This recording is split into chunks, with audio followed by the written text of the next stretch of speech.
Hi, I'm Gail. Hi, and I'm Brenda. Next, we'll be guiding you through the assessment of a client with anaphylactic shock. We will cover the client's signs and symptoms as well as the rationale for the client's signs and symptoms. In our vignette today, we have a 60-year-old female who presents to the emergency room with a working diagnosis of pneumonia. Her medical history is unremarkable, and she states she has no known allergies. 10 minutes ago, you began her prescribed IV antibiotic.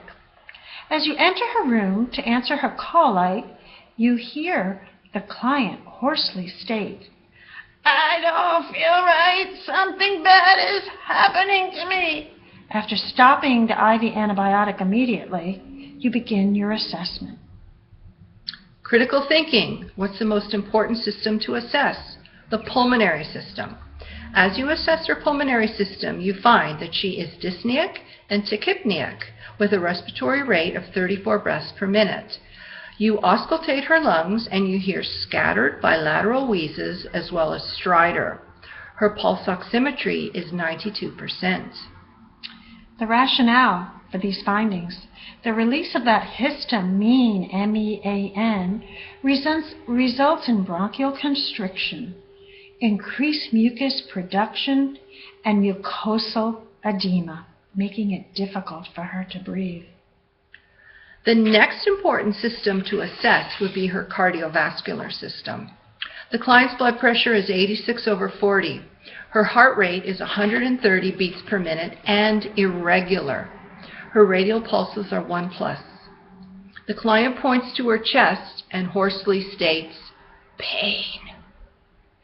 The rationale: again, the reason she's having these symptoms is related to that histamine release.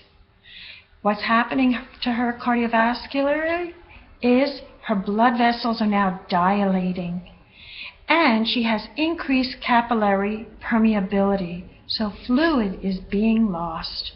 Therefore, the client's blood pressure will drop.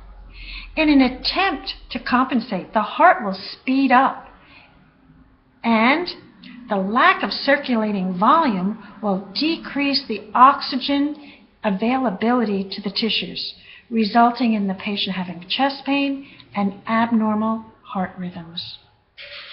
The next important system to assess is her neurological system. You note that she is restless and she's complaining of dizziness and lightheadedness. She states, "Help me." Why is this happening? The rationale is that lower blood pressure will provide less oxygen to the brain, creating dizziness and a sense of doom.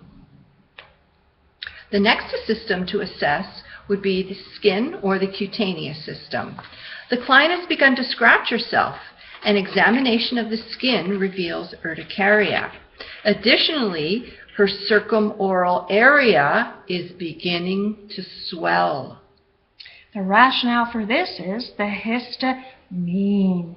Again, causes the capillary leakage, but it also causes stimulation of the sensory nerve endings, causing the itching and urticaria. You can see in this picture here what urticaria looks like. It is a rash, and it is commonly called hives. Okay, the next important system to assess is the gastrointestinal system. The client complains of abdominal cramping and then vomits 200 ml of green-colored fluid. The rationale for this is the histamine.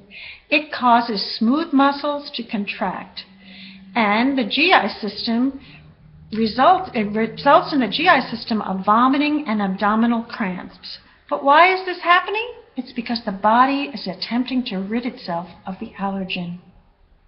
One additional thing to cover under assessment. For a client who's receiving an incompatible blood product, there may be a complaint of flank pain. The rationale is the incompatibility of blood products results in hemolyzed blood cells, the breaking up of cells.